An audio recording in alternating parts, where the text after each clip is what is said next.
What is up, guys? I'm back on this 24-2 Yamaha, and everything is dry. Nice. It's solid on here. I'm really happy with how this worked out. Everything is nice, and even though I don't have much reach down here, everything is nice and laid down flat. There's no obstruction for water flow, etc. I'm really happy with this. So the next thing I'm gonna do, this thing just gets a porthole. I do gotta, drum it out a little bit to kind of, so it fits. It's a little small, and I'm gonna patch this back up. So what I gotta do with this to patch this up is I'm gonna go ahead and use the hole that I cut out and cut some pieces, some strips to this size that I can basically use as a step or stop, a support for the piece underneath, you know what I mean? So I have the piece on top. I'm gonna put this back in. I'll cut a strip and put it underneath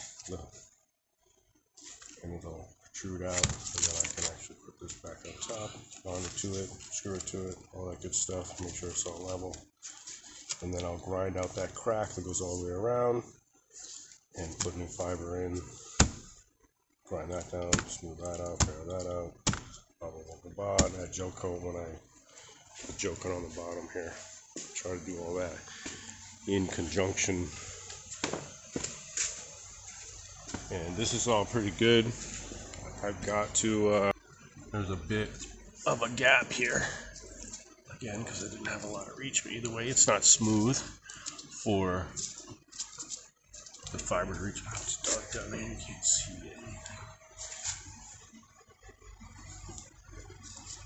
But there's a slight gap between the fiber and here, so obviously I gotta fill this up. So that's next step. I gotta fill that up, I'll smooth that out, and then I can lay fiber over this whole section all the way down.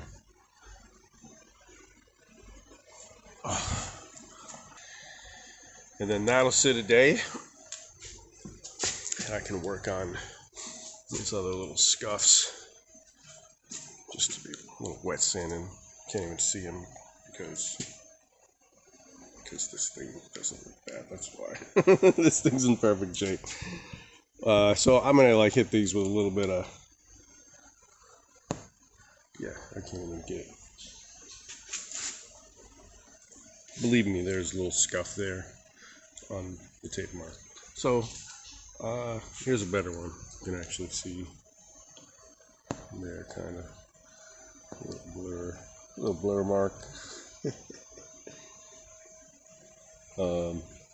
Whatever. So some of them require some wet sanding, some of them require just a little bit of rubbing compound, that kind of thing. So I'm going to do that. And